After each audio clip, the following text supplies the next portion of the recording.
Welcome to another edition of Southern Standard on Sports. I'm your host, Brad Durham. We have head Pioneer basketball coach Chris Sullins here today, who recently finished his 7th season as a head coach of the Pioneer basketball team. He has 118 career wins, and he coached a high school basketball team to the state sectionals, which had not been done in 45 years. He threw out, which we'll put up there, Coach Sullins, the first pitch last night. It's pretty good form. I'm telling you. Coach King actually called me today, asked me if I had any eligibility left. Well, what I didn't know, you were a lefty. Yeah, I'm a lefty. Yeah. And these guys in practice see me every once in a while. They know I can't play a lick, but they know I'm lefty. I know you're going to be at the Rotary, noon Rotary tomorrow. Yes, so sir. It's sort of a wind-up review of the season, a very successful season. And I know you had 9 days since your season ended. What are your thoughts now as you look back at it? It's funny because most of the time when you end a season, you kind of want to get away from it a little bit. You kind of go over the if and ors or buts. What could you have done better?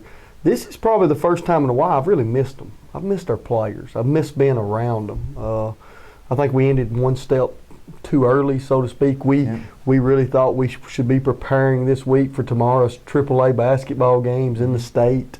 But that being said, I realized how much they accomplished as a basketball team, and I really watched 4 young men grow. I watched a basketball team grow, but I watched 4 seniors grow from freshmen when they came in the door to the young men they are today. So that's one reason I probably miss them more than I thought I would.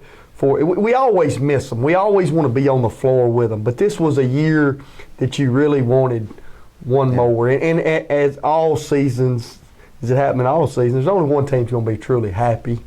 But that being said, we're pleased with the progress that we've made over time. And these 4 seniors that will be leaving the program are guys that really helped us make a lot of strides in the program. So we're very grateful for those guys. We have one of those seniors here, Dante Elam, who we'll interview here in a little bit, and D. Spates. Yes, sir. I believe he was MVP of the district tournament. He was, very deserving. And Aiden Cummings, who was an all-star.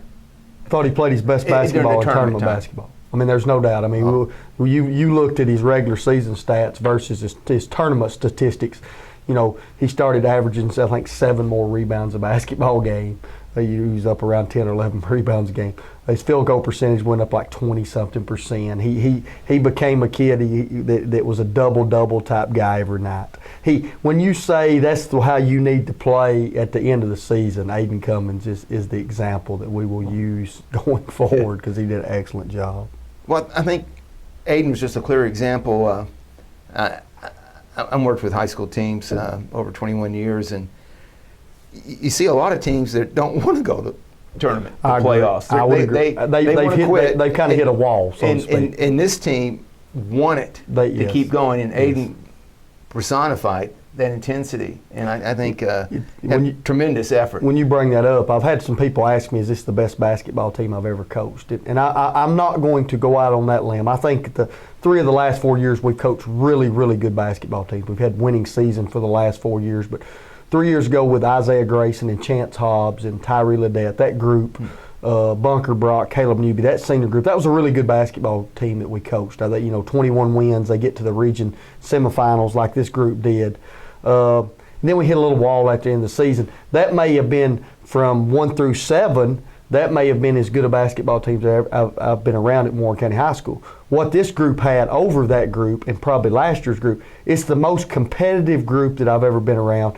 And the goals that they had were driven by them. It wasn't driven by myself or a coaching staff. These young men really wanted to get to the levels that this county had not seen in a while. So the competitive nature and how they set their goals were on par with what we said we could do as a basketball program. I've never been around a group of guys that were like them at the end of the season. They were as mentally focused as any group I've ever been around. Well, what you just said is a perfect segue because I was going to mention the last senior. When you said competitive, C.J. Taylor's competitive spirit. Pretty competitive I think it kid. was contagious. I think, of course, all those seniors together, Yep. they wanted to make a statement, and they had experienced it, 3 of them in football. Yep. And Yep. I heard them talking about it, is that they knew, like CJ has said, he knew that they hadn't been to a sectionals, sub-state he in knew. 45 years. They do. They wanted to do something that hadn't been done in a long time, and I then agree. go beyond, and they're great kids, Yeah. and you hate to see these kids leave. Well, Like they are the- great the- young men, and I've just watched them mature. I mean, when you're going to bring Dante on a little while, I've just watched him mature. He understood what a role it was on a basketball team. I've always said, when you look at all 4 seniors, they've all got special characteristics that make it work on a team. Dante's a kid. I think if you put him, he's a coach on the floor. I will say this: I think Dante, when it's all said and done, we'll look back in 20 years. I don't know if you'll still be here. Hopefully, I am somewhere. Now, I don't know if I'll be coaching Warren County basketball, but Dante's going to be a pretty good coach. Dante understands how the game should be played. He's a guy that can understand what I'm trying to get across to a team. He did an excellent job of that. All of them had characteristics that really complemented each other. Everybody will talk about the East Hamilton game, and CJ did a really remarkable job of scoring the basketball in that basketball game. I do remember Dante Elam steps up and he takes a charge late in the ball game. Aiden Cummins does one of the best things that people will never recognize. He fouled a kid hard that was fixing to dunk a basketball, which that's a momentum change. He made the kid go to the free throw line and hit 2 free throws. Dante, late in the game, came over to me, and I've never heard him say this. He said, "Coach, don't run anything. Just throw it to CJ. He's in that form. Just let him be who he is." And that's a kid. Yeah. That's a kid that understands where we want to go, and if we want to get there, give it to a kid that can get us there right now. Those are the type things that those young men just did. They did a great job of complimenting each other all year long. All year long. Right. Great, selfless group of kids. Absolutely. And how do you replace 4 seniors like that? You don't. You just don't. I mean, I've been asked that. And as a coach, you ask me what do you do at the end of the season? Every year, I remember Coach Tom Moore told me a couple years ago when we'd won 20 games with the Hobbs group. I was already talking about next year. Coaches are always, you're looking around saying, what do we got coming back? How? This is one of the first years that I did that very little for this reason. I knew those kids couldn't be replaced. You can't replace a Delano Spades. You're not going to replace a kid like Dante that can echo what I'm saying to his teammates. That's a trait that's hard to learn, and it's a trait that a lot of young men don't have. You're not going to replace C.J. Taylor.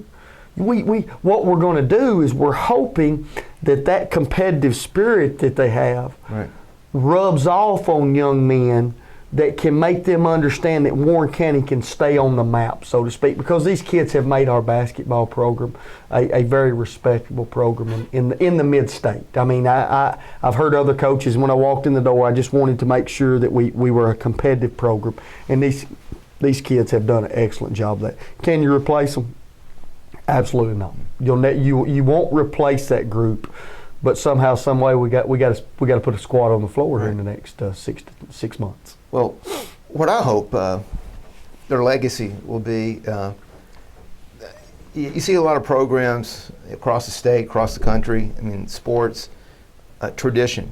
Yep. And to echo what you've been saying, for a long period of time, the tradition was losing. Absolutely. In a lot of sports, and they're leaving with a very impressive bunch of wins. And I think if it hadn't been a COVID season, they would have had 20. Oh, absolutely. Wins. Absolutely. There's no doubt about that. I think what you hit on was something. Caden Rutledge is a young man who had a brother that came before him, who probably was on some average basketball team, but I would say people would say they didn't achieve what we would want to achieve. I remember Caden told me the first time we talked to him, he wanted to win 4 district titles in a row, and I thought that was the most outlandish statement I ever heard. Well, he's halfway there now. He's won 2. We had never done that. Dante's got a younger brother. I think Dante will tell you his younger brother Dyson has some real upside when it comes to the game of basketball. Yeah, I think I hyped him in a middle school game where I said he had like a Hall of Fame game there, you know? I think so what I like, he's fun to watch. What I like is this. He'll come into the Pioneer basketball program and the expectations will be at a level where he'll have to raise his game, and he'll understand that that's the expectation for him. His brother helped him do that. Watching young 4th and 5th and 6th grade young men over there in the stands, and they're shooting videos with their phone when we're playing in region games and sectional games, and you've got water boys, and that's something that these kids in Warren County haven't seen. So when you say you can't replace them, you're not going to replace them. What you're hoping is those young men say, I want to be like that, and I'll work as hard as I need to get us back to where we want to be. Well, speaking of that, what's the transition to off season, and what as a coach, what's your routine, schedule, expectations look like over the next Here's several what we've months? done ever since we've got, and I'm not going to say it's worked pretty well, but I do think that there's some advantage to this. Well, you got a lot of kids that are multi-sport athletes. Mm-hmm. So if they're in baseball, they went to baseball. Eli Kirkendall, Alex Van Buren, some of our younger kids, they're doing that, and we wish them all the best. You know, I mean, because the one thing I'll say with Coach King and Coach Turner and myself, we're all Warren County guys. We want to see Warren County be successful. Then you got some that are going to go play football, and we really want that to happen because we want our football team to continue. So those guys are in the weight room. What we want are the guys that are basketball only. I'll be flat out honest. I want them to take 2 or 3 weeks off and be kids. Let them be young men. Let them go out and just enjoy. Hey, I'm a guy that I love the water, so here in a couple of weeks, I'm probably going to be on the water. I'm going to be wakeboarding or wake surfing or something. So I don't want them to have to think they have to be in a gym. What I do want them to do, if they want to be in a gym, go in there and get good work in. Let's improve on some things that you need to improve on. We'll start probably our when I say off season, our building up to when we're going to start practicing in November, probably in early to mid-May. We'll let football get done with their spring practice. We'll get started. And then once we get started, we'll pick a basketball team probably around the last week of May. We'll start summer camps in June, and then start some individual work and those type of things in July and August before we get back to school. So it'll be like at the end of school, or before school's out, or after school's out? Well, the TSSAA, when we say tryouts, so there'll be 2 different tryouts. We'll probably try out 2 weeks before the school session ends, for our kids that are going to be in 9th, 10th, 11th grade that are already in our building. Okay. If they're 8th graders, you're not allowed, per TSSAA rules, you can't try those young men out until they leave their 8th grade year, which is usually they leave on May 27th at 10 o'clock, and we're trying out at 12 that day. So it's usually right at the end of May is when we'll bring our incoming freshmen in and let them try out, and then we'll probably bring them together. That usually happens on the Memorial Day weekend. We'll usually try out maybe on the Wednesday or Thursday before Memorial Day. We'll take off that weekend, and we'll step back on the floor right after Memorial Day, probably on the Tuesday after Memorial Day is what we do to kind of as first time as a complete basketball team. Do you have a set number you try to keep, or do you say, hey, I'm going to see who I want to keep, or do you have a line there I got to cut? This is something that you've put me on the spot, and we've already told some young men, and Dante, I think, would agree with this. I think when we got started, we wanted to build a program, so we wanted to keep from freshmen to seniors around 30 to 32 young men. I think now we've built that program, so you may see us only keep the best of the best, so to speak. Kids that we think, hey, that kid can help us down the line. I think those numbers may be trimmed down to 22 to 24 total starting this year. Wow, okay. And that's breaking news, Brad. Yeah, that's interesting. that doesn't mean some of the guys that have been on the team so far. Well, here's what I'll say. Once you earn a varsity jersey as a Warren County Pioneer, we'll never take the varsity jersey off of you unless you decide this is not for you. What we're saying is with our junior varsity and freshman guys, we may not carry 15 to 20 of those, we may cut that number back to 10 or 12 and kind of get the maximum amount of effort that we can out of those guys. Interesting. One last question before we bring Dante Elam on. What's your philosophy about AAU basketball? I have two philosophies. I think there's two different styles of AAU basketball. I think there's an AA, and I think Dante, you ought to ask him this because I think he would be on the same page. Or I'd like to know their opinion. We know he's going to say what you say. No, I don't think so. Hey, that's what he does. Because Dante's left. Dante knows once you leave the program, you're open to say whatever you want to say now. But well, this is going to be very interesting. I think there's two philosophies when I look at AAU basketball. I think there is a very high level AAU basketball that's played all across this country. And when we have a young man that can play at that level, I'm all for it. Because the exposure that you can get with those type things. I'll say this, Keon Johnson and Grant Slatton and some of those guys, we know what they did in high school, but when they're playing for the EYBL basketball program, when they're going to Las Vegas and they're doing these type things, those are avenues that young men can't get unless they're at that level of AAU. I hope that we have Dante's brother's a young man that I honestly believe at some point in time will play AAU basketball at that level. I know CJ and Dante in younger years played AAU basketball at a very high level. I have no issue with that. What I don't want to do is make young men think that they have to play AAU basketball to be a part of Warren County basketball for this reason. I think it puts a lot of stress on families and those type things, and it becomes a year-round sport. If a kid wants to do it year-round, I'm all for it. I was a gym rat. I would have done it every single day. I think that I've been around D. Spates, Dante will admit, D. Spates, if I called him right now and said, let's go play basketball for 48 hours without sleeping, he'd say, okay, coach, that's what I want to do. That's just who he is. Yeah. But that you're not going to have every young man is not going to be that way.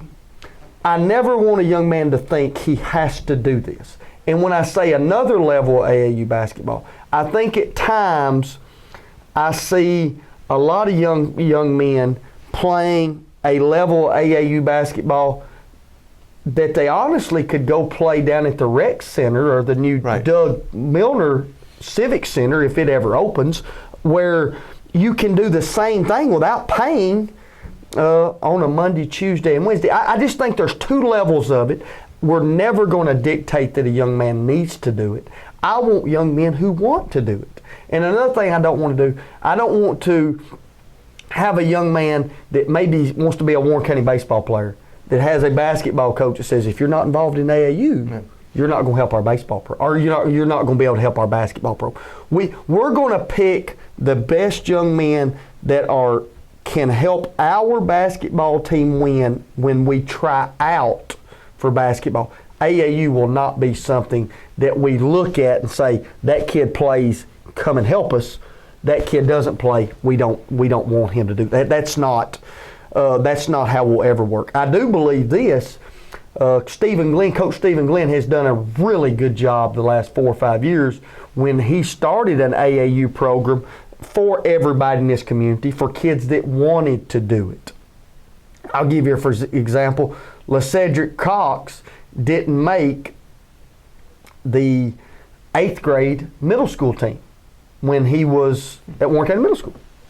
We found him when Coach Glenn had an AAU program. So you can find some kids like that. But I guess the main point I'd be making to any parent that's out there listening, don't go play AAU basketball because you think Coach Sullins thinks that's a requirement, because it's absolutely not. Hey, if you want to do it, do it. If you can do it at a high level and get some exposure at it, that's even better. But just to say I'm on an AAU basketball team, and this will come out the wrong way too, I've seen some really bad AAU basketball. Well, there's different levels, and there is a school of thought and parents thinking, well, my kid's a really good basketball player, and they start thinking this at an early age, and if he's not in AAU and develops in AAU, he won't get that big scholarship.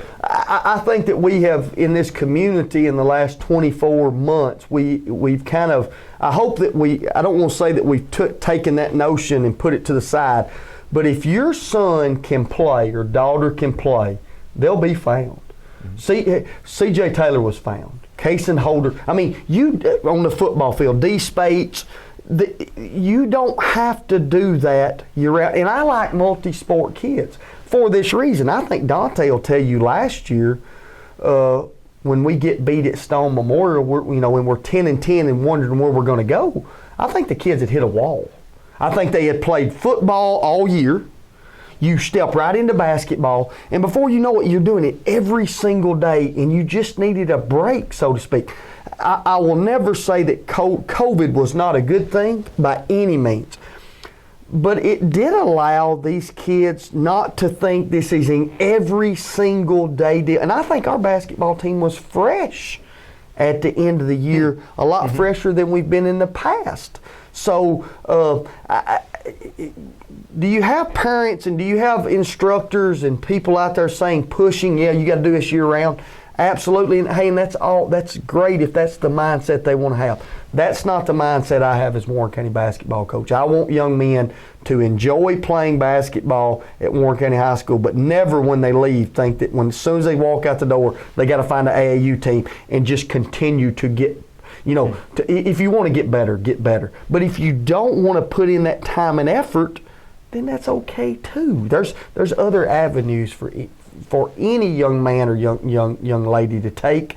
And then if you get the opportunity to play on the Warren County basketball team, you better give a lot of effort because we're going to require it.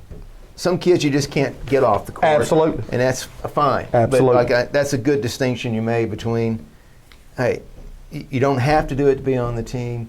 And if you're going to do it, make sure you're doing it at the right level. And if it's not your complete and total future, play around here and play with some friends, and don't get your parents on the road throughout the whole summer and enjoy yourself. I think Dante would, when he would agree with this. I think Dante enjoyed playing multiple sports. I think it's you get to experience so many things and all the things and that's not saying because I was a guy that only played one sport. I'll tell you why I only played one sport. I didn't think I could play multiple sports and been able to play. I was that guy that, hey, I'll have to dedicate time and effort to play one sport so I can see the floor, so to speak. Dante was a young man, like a lot of other young men. He had the ability to play multiple sports and be able to produce on the field and on the floor. So there's different avenues to take, but as the Warren County basketball coach, we are never going to say that you have to play AAU basketball to be a part of what we do. That's a great explanation of that, and you gave a real good introduction to Dante earlier, and we want to bring him in, ask him a few questions, and see what he's doing during spring break. No, I'm kidding. We're going to talk to him about his athletic career. We're back at Southern Standard on Sports. We have a special guest, Dante Elam, and Dante. First, I know from following you during the football season, and we did a student profile on you. You're a man with a plan. I mean, you knew before school started this year what you wanted to do after this school year is over. Did you have any idea before the school year started that you were going to go through that kind of 8-0 season in football, and then this basketball team was going to go to a place it hadn't been in 45 years? I wouldn't say that I didn't say like it was going to happen, but as a group, like my friend group, CJ Aiden, the guys in the group, but I personally believed like it was going to happen. It's bound to happen. Like, so if we didn't do it this year, like eventually, like there's a group of kids that's going to make history around this place. Like it's bound to happen at some point in time. But I believe that we were going to do it. We dreamed of doing it, and we just put it in reality. Honestly, this year on the football and basketball. I mean, the year stunk because of a pandemic, and you lived it under the threat of losing seasons, in which you actually lost part of your basketball season last year. But you had a lot of fun. I agree, yes. But it's heartbreaking ends, as Coach Sullivan said earlier. Only one team's going to be satisfied at the end of the season.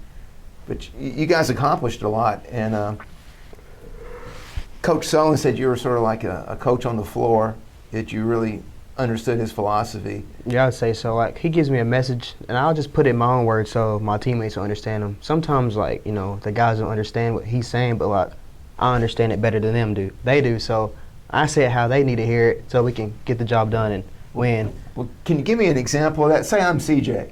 Yeah. And now you're going to tell me what I'm supposed to be doing. Can you tell me how that would go, Like- how that transpired on the court? You know, I'm saying, like, I mean, hey, CJ can handle it. What would you say to him? What would you do? like if CJ's guarding somebody, no, say someone smaller than CJ, right, and he's trying to pull from 25 feet, CJ, please destroy this guy. Get down low and do what you're capable of doing. Like, like if you know CJ, he has a gear. He can turn the switch on at any point in time and take over the game. So, did you talk smack to him like the kid at East Hamilton did to get him going sometimes?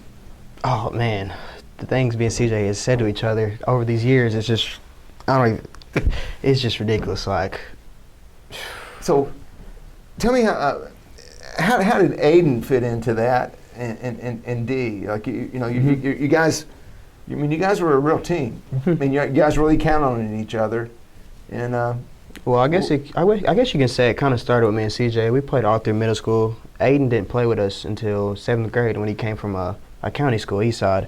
And from there on, we've always just been like real close and stuff. Play together, pick up games, of course, talk trash, play with the older guys, and you know, once we found that rhythm, then transform it to high school. We've only got bigger, stronger, improved our skills, and here comes D, and that was a key piece, a point guard that's that quick that can play. That only fit us, and the Yeah. ball just rolled from there. yeah, it was a great team, great fun, raw fun to watch. In your basketball development, how important was where'd you play middle school at the Yes, sir. basketball? Yes. Did you play in elementary school in the 4th and 5th grade? I think when I was in 5th grade, they started doing the Bobby Ray team. I Yeah. think that's whenever I played when I was in 5th grade. I think that was the 1st or 2nd year. Where would you go to 5th grade? I went School? to Bobby Ray. Bobby Ray. hmm And CJ was there with you, wasn't he? No, he was at Hickory Creek. Hickory Creek. hmm So you went through that. Middle school was the developmental time, Yes.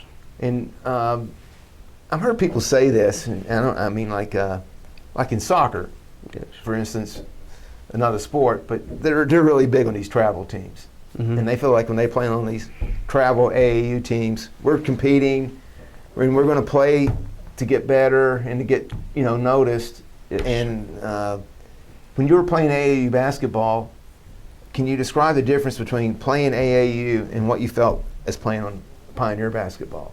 Well, I guess it just depends what kind of level A you play with, Like if it's really like high level competitive, everybody out there they want to go get it, Like they're all out there for a goal. But high school basketball, like those guys you play against, you're scouted and everything. So it's like I wouldn't say it's tougher, but like AAU is just like you see guys you never seen before all across the country, different states, and like you just see like a different feel, It's like that's like kind of like comparing like East Hamilton style basketball to Sparta, You only see Right. it up that time of the year. That's how I see AAU in high school basketball. Well, East Hamilton was really surprised at how physical the style was over here Mm-hmm. in this district. Did you feel like in AAU ball that it was less physical, more finesse, or I guess it just depends how you want to play, because some guys don't really take AAU serious. They just look to get like highlights, the dunks, the ankle breakers, the stuff like that. But I guess it just depends who you're playing, was it important for your basketball career, you think, to play AAU basketball? Oh yeah, just to see different guys, just to like, I guess that's how I learned so much of basketball. Like I can just kind of look at a guy and know the way he plays, and like just simple things like that. It's just compared to what I know now. I felt like that was a big step for me. And you're being accepted to UTC. hmm And what's your you sort of decided what you want to major in, Exercise science is the goal right now. right? Mhm. And you see yourself going into coaching. Coaching, possibly. If I were to coach, it'd be basketball though. Basketball. Yes? Yeah. Are you thinking of teaching or going into physical therapy? What area are you wanting to go into? That's the thing. That's not for sure, because I mean, I enjoy basketball. I want to be around the game as much as possible. But like, say I were to become a PT, or I would like to help athletes that were injured come back to play. So I kind of want to be around the game still. That's my goal. So, are you going to school during the day, or are you a VIP student? Oh, I'll go to school. And after spring break, you got a little run there to get out of school. What's that feel like, after basketball and football's over? It's honestly weird, like going home after school from playing sports your whole life, like actually walking out. It's just, I don't know, it's just weird. Like the first few days, it's just like I just sit in my car. I was like, what am I doing? Like I'm about to be late to practice or something. Like, yeah, it was honestly pretty weird. But I guess I'm getting used to it right now. So, you know when you're going to UTC in the fall?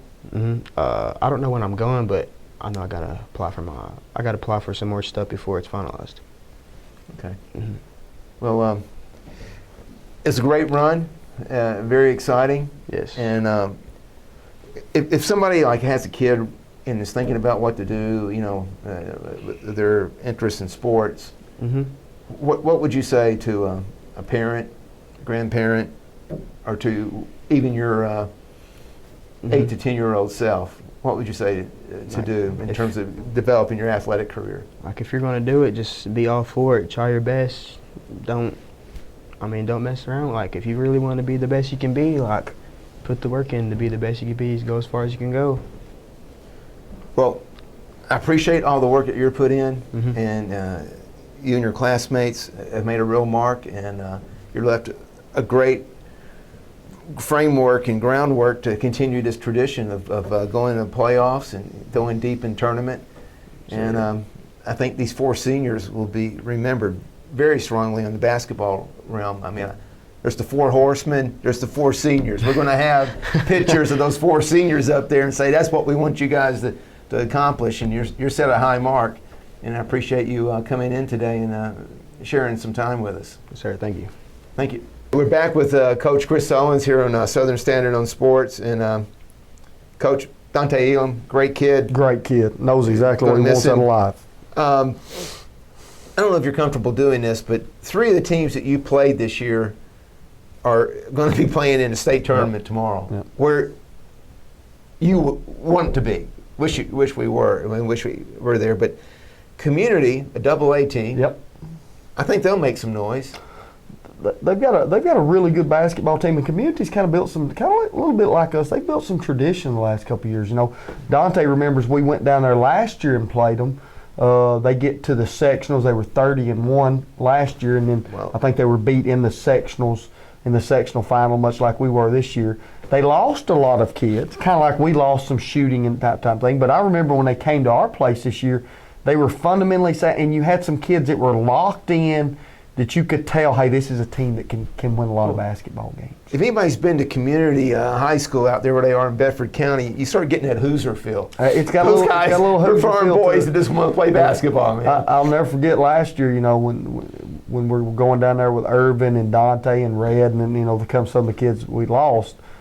We'd come out there and we lost 82-78, and I remember walking out, I was asking some people, like, is that as good a loss as I think it was? Because Community was a really good basketball team. So you start calling around asking some coaches, where is Community, what are people saying about them? And here's what I kept hearing. That's the best Community basketball team they've had in 40 years. They're pretty good. I knew they were good before we went down there.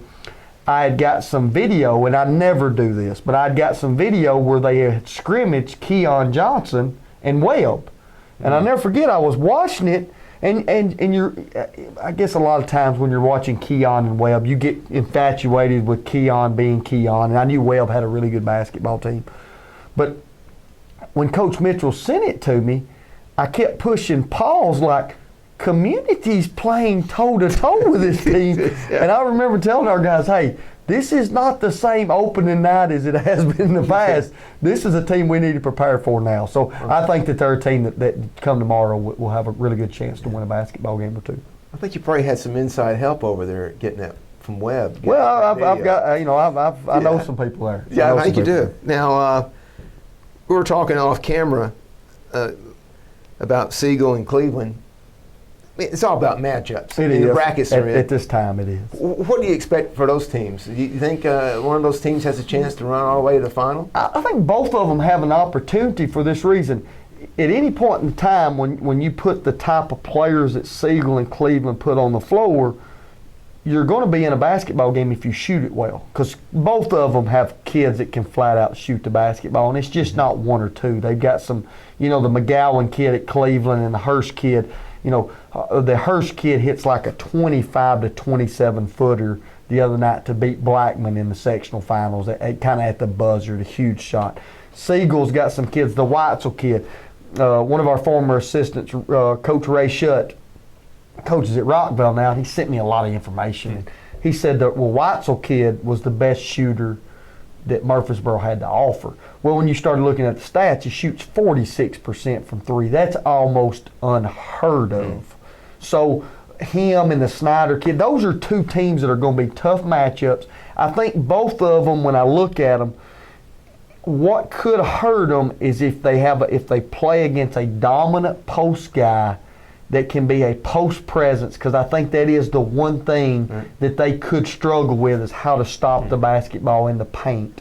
I think Cane Ridge with Brandon Miller, I think Dante would agree.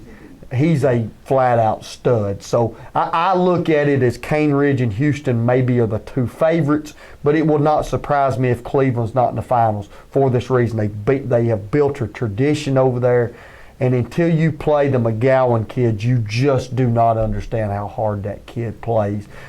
Don't pay any attention to his hair. Don't look at what he looks like during warm-ups. Right. About Okay. 30 minutes in, you're going to figure out you're in a 15-round heavyweight fight. And he's not. You're midway through it, and he's not tired yet. I will say something about that Cleveland team. They're the type of team that if you go over there right now, they're probably playing. Those kids, Yep. they're basketball Yes, players. they are. And they don't turn it off. Yeah, and Coach Tucker does a remarkable job over there. They've got a pretty deep tradition now. I think a lot of times, and we deal with this all the time here. People are going to ask, how is Sparta going to be Sparta next year when they lose Grant Slatton? Well, when you got good basketball programs, you got more kids coming in. You ask how we're going to deal with losing 4 seniors. I hope we've got a good enough basketball program that it doesn't fall off the map, and that's the goal. Cleveland lost Jacoby Wood last year, which was Mr. Basketball, and I think everybody just thought, hey, Cleveland's going to go downhill. I think Dante will tell you that, would have told you that this year's Cleveland bunch may be better defensively than the team we played last year. So when you lose those top players in good programs, there's always other young men that are going to step up. And this year with guys like McGowan and Hurst, they've really stepped up and filled some roles. There's no doubt. Well, you mentioned Coach Tucker from Cleveland, who he played at LSU. He did. And I asked him why LSU wasn't looking at McGowan, and McGowan really liked that question. So it'll be interesting to see what happens there. And just as a footnote, these 3 teams are going to the state. 2 of those teams are the teams that you met at the end of the tournament. So you weren't losing to slack teams here. At the end of the year, you're playing the best of the best. Each step it got a little bit tougher because these are really good teams. You get, and I'll say this: I think this year we had a top 10 to top 15 program in the state. I think the results spoke for themselves. Well, only 8 teams are left. Absolutely. So I think that we're Right in on that the door. we're in that conversation. But that being said, you just hit on it. You don't get to this point of the season without beating good basketball teams, and when your season ends, you probably didn't get beat by a team that was not a quality basketball team. So that's something I think that you can take a little solace in. Yes. That basically. Yes. I don't want to say that Siegel was better. I think Siegel being on their home floor was even though the Pioneer fans took the facility over, you're still at home and those type things. I would love to have them at Charlie Dalton Gymnasium where we had a really, really nice run this year. But it's we don't play in the NBA playoffs. It's a 1-game deal at that point in time, and we just didn't get it done that night. Well, I got to say it was a lot of fun to get to that point, and these guys pushed it a lot further than what they had seen growing up, and that's a testament to you and the coaching staff and these seniors and everybody that worked really hard to get there. You hit it. It's a lot of fun to get there, and then you don't realize all the things that it kind of took for you to get there. I'll say this: I think Dante Elam hit the biggest shot of the year for us. That tied, sent the White County game into overtime. For this reason, it ties the White County game at the buzzer. We get that win, so basically now they don't. If they got a 2-game lead on us in the district, there's probably a good chance we don't tie with them in the district. Well, then we had the point differential deal where we got all those games at home. We got on We win the district at our place. We're on Cleveland's. Because I do think, looking back, I think a lot of people would admit Cleveland was probably the best team in our region. I don't think there's any doubt about that. I would love to have them at our house, but I'm glad I didn't have to go to Cleveland and play them in the region semifinals. I got the opportunity to play them in the region finals. So when you look at a season, people may just look at 1 game or 2 games. I look back 2 months before when Dante hits a shot that gets us that opportunity. So all those type things, that's why we tell our kids all the time, it's 1 to 2 possessions every year, and you never know when that possession is going to lead to some bigger possessions down the road. So it's always a journey. It had some hiccups, had some roadblocks. I don't want to say it had roadblocks. There was some hurdles this year with COVID and those type of things. But I do think at some point in time we got on a pretty good path and took this basketball team. Well, I don't know if Joe Harvey is going to do it or has done it, but you got a heck of a highlight film. There's some highlights for the banquet or whatever you're There's doing some highlights during these COVID times and stuff. But it'd be a lot of fun. What can the community do in the off season to help support this basketball program? That's a great question. I've always said with Warren County, our community support. If you don't think Warren County supports athletics, then you didn't come to Cleveland and Siegel to watch a basketball gymnasium be taken over by an opposing crowd. I mean, I'll never forget, the tickets went on sale at 2 o'clock. They were sold out at 2:08, and I got a text that was forwarded to me from Siegel's athletic director. Said Greg White, who's a great guy. I love Greg. I mean, Greg and Cleveland's people, great people. But I'll never forget, Greg said, Warren County's coming to town. Like, hey, we didn't expect this to happen. Well, as far as support, I think just encouraging our student athletes, letting them know that you are supporting them. I think there's some things that I would like for our school system to look at. I think the speaker system in Charlie Dalton Gymnasium is something that needs to be taken care of. Well, when you go to Cleveland and Siegel and hear what's going and see what's going on there, you're like, I'm in an NBA arena. This So I can actually hear what's going on here too. It's funny too when you bring that up. There's 2 things that I hear out of the Siegel deal. You hear how you went to the sectionals and all the young kids said, when am I going to get the light show? Well, hey, I want to run through the light show. So those are the type of things we have. We have access to those deals. We got a great video board. I think those are the things that we need to really look into. I think that we need to, as far as a community, we need to make sure that we're keeping up, and when I say keeping up, that our student athletes have all the things that they need for them to be successful at the next level. I don't want to veer off track too much because I'm that guy that can. I think that we really need to look at how our middle schools and elementary schools, how those programs are working. The K through 8 program. Absolutely. Coming into our program. I can give you statistic after statistic of when a graduating class leaves, how many of those young men came from the middle school and how many of them come from the county schools. A lot of times it's not that we don't pick county kids as freshmen. We pick a lot of freshmen. I mean, most people, we pick 10, 12, 15 on most years. But a lot of times, a K-8 program, when they're playing Dibble and Morrison and Urban College and these type of things, and this is not a knock, but it's not giving them a true indication of how basketball is played. You watched it a little bit this year. A lot of games are 20 and 30 and 40 points. Well, there's a fast clock. It's a matter of when's that fast clock going to start? Because it can be the very mercy rule, one-sided. so to speak. I guess where I'm going with that is I think we need to look at, see if, and this is just my philosophy, I would love to see the elementary schools stay K through 6. I think we have a K through 6 program, and in the 7th and 8th grade, we somehow bring 2 teams together, a middle school and a county school, and we let the best of the best compete against better competition to give those kids more of an indication of how the high school program is going to work. Because I think all of our guys, I went down the list with guys that have graduated from us.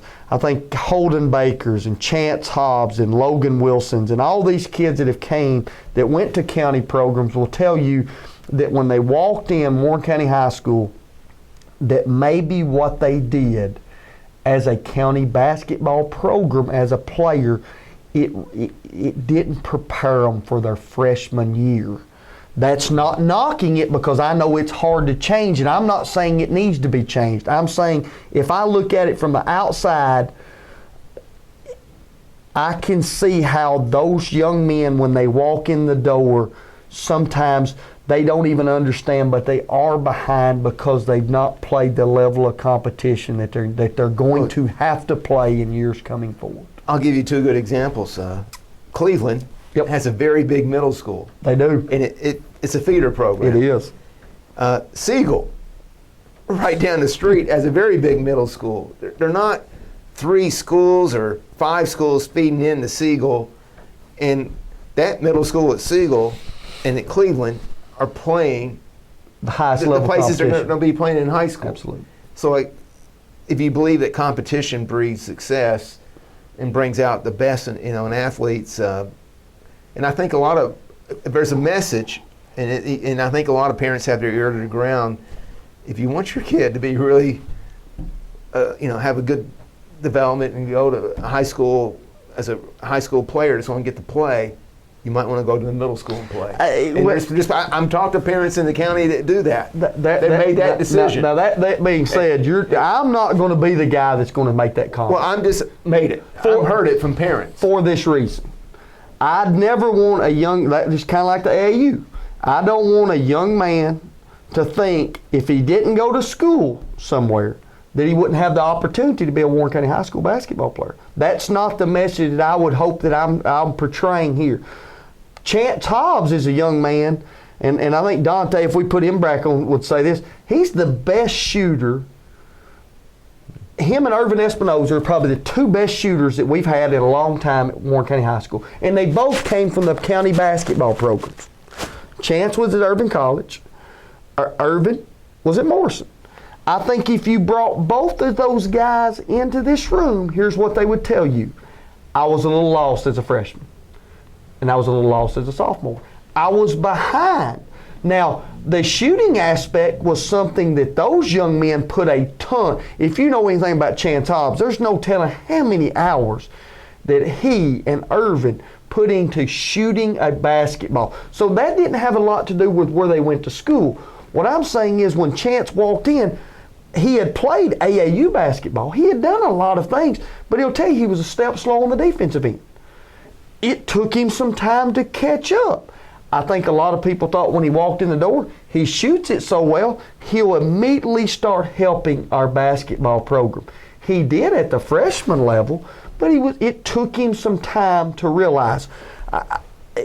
Where I'm going is, I think that there's times that when a young man comes in from the county program, it's not that he leaves the program based on what we do or his teammates. It's his outlook of what he thought basketball was versus what it really is when you get to Warren County High School. That being said, there's a couple kids at Morrison right now that are probably going to help us. There's no doubt. Would I say a lot of years that we get a lot of kids from the middle school? We do. There would be no reason for me to stand up here and say that doesn't happen. I do think the middle school, just competition-wise, gets kids ready for high school basketball, because a lot of times they're seeing the kids they're going to see for the next 3 or 4 years being played. So I don't want to say that wherever mom, I've said this many times, wherever mom and dad want that kid to go to school, that's where they need to go to school. Right. But I do think that there's some disadvantages from when they walk in, when they've played against teams and every game has not been competitive, where Dante and CJ and these guys will tell you when they played at the middle school, games were 2 2 and 4 and 6 points. So when you're at the free throw line and you're down 2 and you miss 2 free throws, you understand how important that is. If you're at the free throw line and you're up 40, you don't really think those 2 free throws are important. Well, we found out, when you get to this time of the year, that those possessions make a big difference. I just think that's my opinion, that there's things that we could do as a county that might be able to improve our high school program if we could just sit down in a room and talk about it at some point in time. Well, anybody that's grown up in Warren County, and I'm an old man, knows that if you start talking about doing things to certain parts of the county, you rally a whole group and it becomes a political issue. I will say right now on camera, one county, one government. Let's do it right now. We're here to talk about Warren County basketball. I'll let political guy. Hey, I learned back when I was 20 years old. I didn't want to get that kind of got me out of Warren County basketball for a while, being that opinionated. All I'm saying is, when I look at our basketball program, I can tell you some things I think that we could do as a county that would make it a little bit stronger. That being said, whatever they put in front of me is what we're going to do. Well, and we've been pretty successful. I would say the with good forefathers, kids. just for the record, the thinking was one high school. Yep. Because it would be better academically. Yep. And athletically. And at some point, things move slowly. Trees grow slowly. You come back in 10 years, that's a bigger tree. It may be 10, 20 years down the road before they say, hey, yeah, let's try something different. I would agree. It's in the conversation. I think the conversation, I think one thing that we've done with our basketball program is we've built up enough equity, so to speak, that we should be able to go into a room and at least be listened to. And that's all I want. Hey, listen to the ideas. We'll let leadership be leadership. Whatever decision they make is what we'll live with. I run a business every day. Hey, I want guys that kind of work with us on a daily basis. We say this is the way we're going to do it. We want them to do it. So, hey, I'm just a basketball coach. If you want to see some real political debate, go to one of these county commission meetings or put it on Zoom. You'll see some real heated discussions about some of these type issues. I would agree. Well, I don't know if you're a bracket type person. I just want to ask before we sign off here, have you completed your bracket? I've completed a couple brackets. A couple? I've you hedging your bets there? Well, obviously one bracket's different than the other bracket, so I was right. I wouldn't say that. Right. I probably went with the same bracket in a couple groups that, Well, tell us your Final Four. Off the top of your head? I like Gonzaga. I'm gonna be in this year. It's Gonzaga. Historically, we need it. We want to see this team go the whole way. I like Gonzaga. I think Baylor's got a good basketball team. There's no doubt about that. I think Alabama's going to make some noise. I think Alabama's a Final Four. And that really bothers me to say that because I'm not a huge Alabama fan. But hey, as a basketball coach, it's kind of like with the football program. You got to respect what you got to respect. And Nate Oates has done a really good job down there. They do a lot of things, and how they won a basketball game the other night against Tennessee was really eye-opening. I think my Vols are a team that can make a little noise if they can score the basketball. Can they get by Oklahoma State if they get to the second round? Oklahoma State's got a beast on that team. Well, they've got a kid that's pretty good. But we're not going to go away. I'm kind of a homer. I'm not going to go against the Vols. But I think when it's all said and done, Gonzaga probably cuts the next. Why wasn't Belmont with 26 wins in the tournament? It's funny you say it because I brought this up. We talk about this all the time. You want coaches, how coaches climb the corporate ladder, so to speak, and you've always got, well, I want a coach stay here, and I think Casey Alexander's going to stay at Belmont. But let's say he's not Coach Alexander, and they've done all the things they've done this year, and they don't get a chance to go to the big downs. I can understand why coaches would say, let me get to a place that I don't have to go 29-1 and win a conference to be in that.